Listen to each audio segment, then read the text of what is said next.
బొమ్మిడి నాయకర్కు Narsapuram ticket కేటాయించినట్టు తనకు సమాచారం లేదన్నారు జనసేన నేత కొత్తపల్లి సుబ్బారాయుడు. నర్సాపురం అభ్యర్థిగా పోటీ చేస్తానన్నారు. 2019లో తక్కువ మెజారిటీతో ఓడిపోయాననే పవన్ కళ్యాణ్ తనకు రెండోసారి అవకాశం ఇచ్చారన్నారు నర్సాపురం జనసేన అభ్యర్థి బొమ్మిడి నాయకర్. కొత్తపల్లి సుబ్బారాయుడికి పవన్ కళ్యాణ్ బలమైన హామీ ఇచ్చారన్నారు. ఇప్పుడు ఆ డైలాగ్ వచ్చుద్దాం.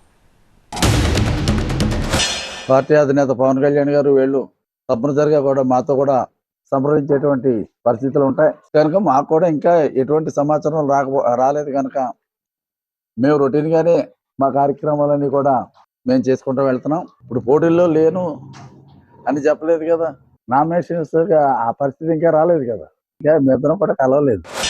అధిష్టానం ఏదైతే పవన్ కళ్యాణ్ గారిని బలమైన హామీ ఇచ్చారు సుబ్బారెడ్డి గారికి, నేను ఆయన మంచి స్థానంలో చూసుకుంటాను ఆలోచనతో చెప్పడం కూడా జరిగింది. మాకు కూడా చెప్పారు స్వయంగా ఆయన కూడా, కళ్యాణ్ గారు రాబోయేది ఎలక్షన్స్లో అవ్వచ్చు, లేకపోతే రాబోయే రోజుల్లో మేము అధికారంలోకి వచ్చాయి కావచ్చు, మరి సుబ్బారెడ్డి గారు కనుసంధాల్లో ఆయన అడుగుజాడల్లోనే మరి పార్టీని ముందుకు తీసుకెళ్ళడం కానీ మరి పెద్దలు మరి సుబ్బారెడ్డి గారు కూడా ఆశీర్వాదాలు ఉంటాయి.